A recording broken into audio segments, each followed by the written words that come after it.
সমুদ্রপৃষ্ঠ থেকে হিমালয়ের দুর্গম পথ পুরোটাই পাড়ি দেবেন সাইকেলে।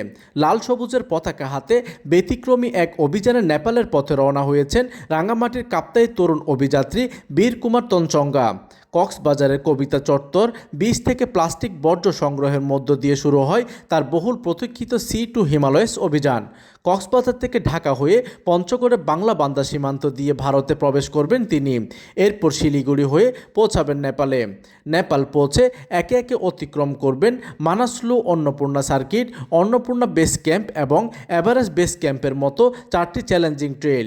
সাধারণ পথ ছেড়ে ব্যতিক্রমী এই স্থলপথের অভিযানের মূল লক্ষ্য বিশ্বমঞ্চে বাংলাদেশের সক্ষমতা ও অ্যাডভেঞ্চার পর্যটনকে তুলে ধরা। এর আগে সাইকেলে ভারতের 10টি রাজ্যসহ দেশের 64 জেলা ভ্রমণ করেছেন বীর কুমার। তবে 90 দিনের ভিসায় এ বিশাল যাত্রা সম্পন্ন করা তার জন্য এক বড় চ্যালেঞ্জ।